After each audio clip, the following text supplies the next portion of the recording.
Being a true American means to put your life and all of your time to protect those lives around you. It means freedom and equality for all, no matter what the race or skin color. You have to acknowledge the rights for everyone in the nation. Do what you can to benefit the people of the United States and live a happy and free life.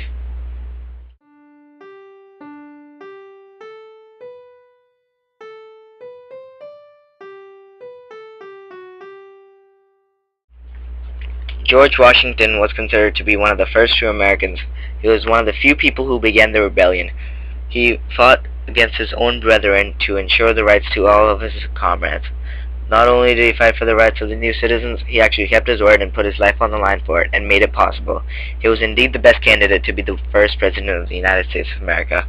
At first, he helped start the rebellion against English when the colonials were treated as some minorities and the Stamp Act was put in effect. Finally, all his patience wore away when the English put the Townshend Acts into effect. He acted against it by proposing the Virginians to boycott all the goods until the act was destroyed. This is where his great contribution to the nation began. He became leader to many of the rebels. Later he was elected to be one of the delegates of the First Constitutional Congress. He dedicated all his time to the people of the new nation.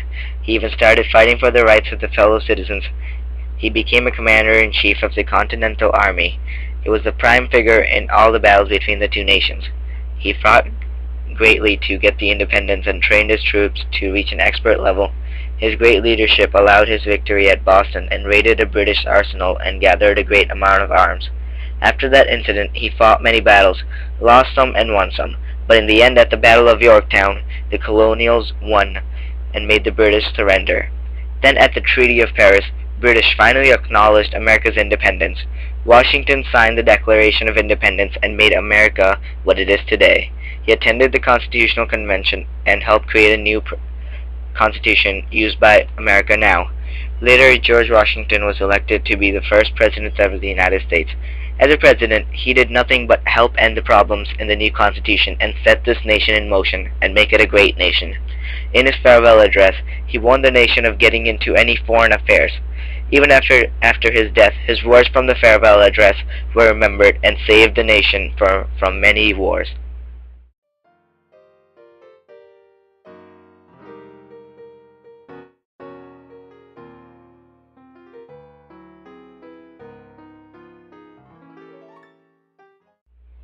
Frederick Douglass was a former slave and another great contributor to the United States. He also, like George Washington, thought of his people and fought as hard as he could to try and secure the rights of the slaves across the country. He was a key figure in the American history and a true American.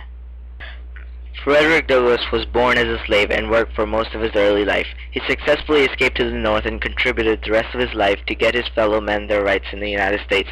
He started off his rebellious acts after he was invited to speak at an anti-slavery meeting. People heard his story and many were influenced. Not only he was a determined man trying to free his fellow men, he had some sort of charm that drew many people towards him and influenced them to work with him to help end slavery once and for all. He later joined the Anti-Slavery Society and attended all the conventions. He was risking his life at every moment. One time he got attacked by an angry mob during his speech, but he never once thought about stepping down from that stage. He just wanted to end this slavery before his very own life ended. He also wrote an autobiography about his life as a child. This book gained many positive views on it and also influenced all those people who refused to go to any anti-slavery conventions. He saw all these positive reviews of his work, so he made another book just as great and got a lot of people's attention. He then started his own newspaper called the North Star. He got the attention of many more people with this newspaper and got his opinions far to many people across the states. He was indeed one of the greatest abolitionists of his time. Not only had he helped the slaves get free, like a true American, he even tried to help the women gain the rights they demanded.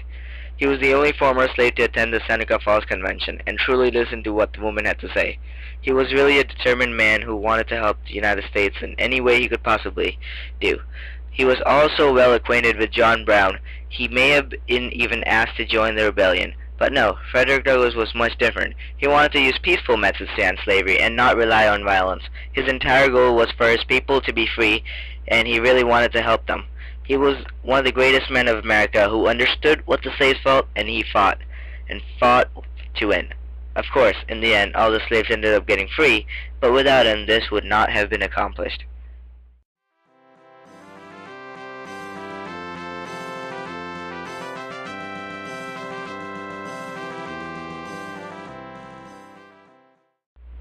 Abraham Lincoln is just another American, but my absolute favorite one. He was just like the other two, and a true American. He helped his country as much as he could, and he was the one who ended slavery in the United States and became a hero of many people in this nation. Abraham Lincoln was a radical Republican who ran in the election of 1860 and won against his major opponent, Stephen Douglas. He believed that slavery was wrong and acknowledged the slaves' freedom. During his time in the office, the South couldn't stand it anymore and broke away from the Union and became their own nation called the Confederate States of America. He felt really bad for letting such thing happen to this nation during his time. He immediately acknowledged his responsibilities as the President of the United States and focused his entire strength in getting back the country together as one. He had to go through a big obstacle called the Civil War. He himself was not so easy about it because it was his duty to reunite America. The only way that was going to happen was by the war, and he did not back out and went full head-on against his comrades. He had no intention of losing and fought knowing that he will be hated by the South. Of course, it was his obligation, and he didn't care about people liking him or not. He only thought of this nation and solving the problems such as slavery. He controlled his army like a true commander and gave them specific orders to get the Union back together no matter what. Being American means devote your life and your powers into benefiting the nation, and that's exactly what he did. Lincoln realized what the slaves were going through at that time and wanted to help them as much as he could, but he didn't have enough power over the South to do such a deed.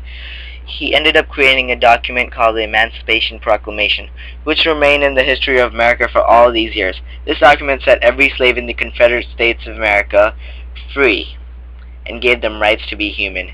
The slaves were extremely thankful for that, but this document had almost no effect on CSA because it was far too late to control what happens in that country now. The South didn't see this as a big deal and voided the law. This became a problem to Lincoln, and he was worried about the future of this nation. In the Battle of Gettysburg, many of the Union soldiers died, and Union was weakened by this news and lost hope in uniting of the nation. But Lincoln, however, was still standing there, never let his goal down. He made a wonderful speech that raised the spirits of many Americans and acted as a true hero. After a great struggle, the war finally ended with the help of General Grant. Both sides were finally tired of this meaningless war and just wanted to get in good terms with each other. And knowing Lincoln, he had just the perfect plan for this new nation, his own plan for Reconstruction. Luckily, he was re-elected to present his idea for Reconstruction to the nation. Lincoln did not want to punish the South that badly. He thought that they would just hate the government and problems may arise again. He pressured the Congress to remove slavery entirely from the nation by the use of an amendment to the Constitution. He was successful in doing so and created the 13th Amendment, which granted freedom to all slaves in the nation. Yes, this is exactly why he would be my favorite president in the history of America. It took only just one great man like him to change the entire country and change the course of the future. Like a true American, he stayed as a great figure in the history of the United States and the greatest president of all time. It was such a shame that he never got to sign his plan for Reconstruction and got assassinated by a man from the South. Even though he died, he lived a life without any regrets and changed this country for the better.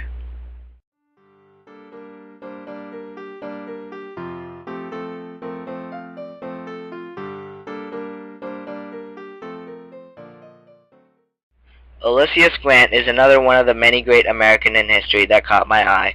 He did contribute greatly to this nation and help with the freedom of all the slaves. He closely resembled George Washington if you think carefully. He was the general of the Union Army. He fought before in the Mexican War and had great talent and experience. Just like Washington, he fought to protect his nation and give it a new birth. His goal was the same as Abraham Lincoln. He wanted to unite the nation back to its original state. After many challenging and difficult battles, Grant encountered his old friend Robert Lee, general of the Confederate Army. Grant never wanted to meet a friend in the battlefield like that, especially not as an enemy. Aside from all the emotions, he still had his duties in mind and fought even his friend. He did a great job weakening Lee and eventually forced him to surrender, and Grant won the Civil War for the Union. His terms for surrender were not that harmful to the South. He thought carefully and made peaceful agreements to the South so that such an event would never occur again. He really saved the United States from falling apart by that agreement. He later ran in the presidential election of 1868 as a candidate of Republicans. He didn't have much of a problem in winning the election due to the weak opponents. He had many challenges during his first term. The KKK was formed during his time, and he was responsible for protecting the rights and the lives of those former slaves. He had a big responsibility, and he took it like a true American. He didn't just think of it as a duty. He really wanted to help those innocent people who just obtained freedom and now are targeted by angry Southerners. He also had to face many problems from Reconstruction, but he kept his country in control as much as he could, and the people were thankful for that. He was re-elected again in the next election. During his second term, he solved many problems. He granted new and more stable civil rights to the former slaves and the Indians. He continued his great contribution by passing the 15th Amendment that allowed the African Americans to vote and limited the power of the KKK by arresting them on sight. He became another hero to all those former slaves and led this country to the right path and became an important role model to the later presidents and the Americans.